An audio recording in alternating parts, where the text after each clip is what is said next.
what are some successful low-pressure ways that spaces can promote authentic community engagement? Okay, so authentic community engagement, low pressure.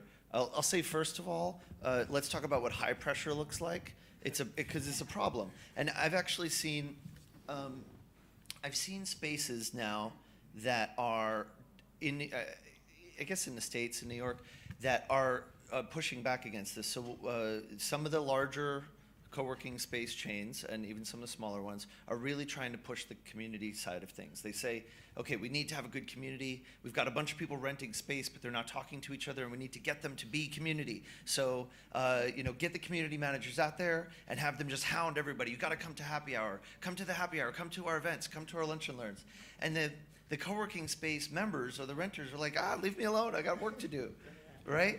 To the point where they're actually getting so annoyed that other co-working spaces are now marketing, come to our workspace and we will leave you alone. It's true. There's actually this happening where it's like, we're a space where you can focus on your work and we're not going to try to force you to participate in community things. And people want that. Okay, so what the hell's going on here? Here's the thing. It's not that we have people who don't want community, who are super antisocial and people still need people. We still need people to do business with. We still need people to complain about stuff with, right? Still need people to just talk about things, be nerdy with, talk about our weekend, whatever. But we can't force it. You cannot force someone to be social. And that starts with how you onboard a person, honestly. If your message, we talked about this in a couple of contexts yesterday, but if your message is we're a workspace and our relationship is that we rent workspace and you rent the workspace from us, then that's the relationship we have from the beginning. Okay, I'm going to rent workspace from you, and now I'm going to use that workspace to build my business. And I'm busy. Everybody's busy.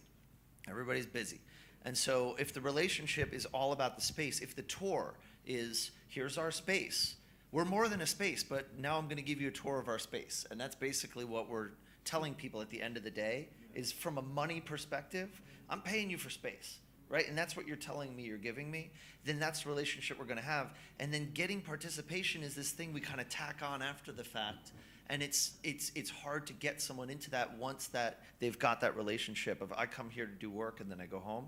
So it's always going to be an uphill battle. What you really need to do, and you can even do this from within the existing community, but it helps if you start with new members. And you have to also think about that you're always able to rebuild your community's culture from churn. Every time a member leaves, that makes a spot for a new person to come in, and every new person that comes in is a chance to reframe the culture of your community. So the next person that walks in the door, you can try a different approach. And so what I advocate for is a program-driven recruitment method, where instead of saying, come rent space from me, I say, come join this program that we're doing. Come join this accountability group we're running, or goal setting, or whatever it is. And then the person actually joins as a member of our community to participate in a thing. And if they happen to need workspace, then we'll rent them workspace. But I want them to join because they want to be a part of the program that's happening next Tuesday at 10 o'clock, and that's why they're coming in. And so if I catch that person, not because they want to rent space from me, but because they want to participate in a thing, then it's already part of the equation. It's just baked into it from the very beginning. It makes it very straightforward. And then that has kind of ancillary effects on the rest of the community. And then the other thing I would say is just for existing members is hanging out in the kitchen is great, especially first thing in the morning, and making conversation with people. And it's great to do it in the kitchen when they're away from their screens. When someone's in the kitchen, we kind of have this expectation that unless they're super busy, you're making the coffee. Oh man, whose idea was this? I forget if it was one of the people who helped to run my space, or if it was someone else's space, where they said we deliberately kept the pot of coffee small because then we'd constantly have to refill it and it would take some time and people would have to wait, and then they'd talk to each other while they're waiting for the coffee to drip. But that's a great time to just say, hey, what'd you do this weekend? Oh, you like hiking? That's wonderful. I love hiking too. And then before you know it, now you've got a hiking group, Those magical moments just have to happen kind of naturally, but you can't force people. It really has to just be natural. I'd encourage you to employ hosts who have a natural curiosity about other people rather than a desire to talk about themselves.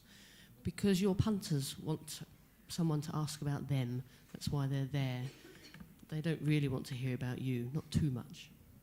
I think that the community builder needs to be someone very emphatic, that loves people, that loves talking to people, that talking to people gives energy to him, that doesn't cost energy to them, you know? So, and I think that these little moments, these coffee moments, these lunch moments, make the most out of the community instead of having like big events. And in our case, for example, what really worked was doing, not events, activities out of office hours, you know? We would go hiking, we would go mushroom hunting, we would go like beach volley playing, you know? Like we would do activities out of the space and out of working hours. And that really helped because in those meetings, people interact with each other and get to know each other. And the day after, they're talking about what's the next thing they're going to do together, you know, like working-wise.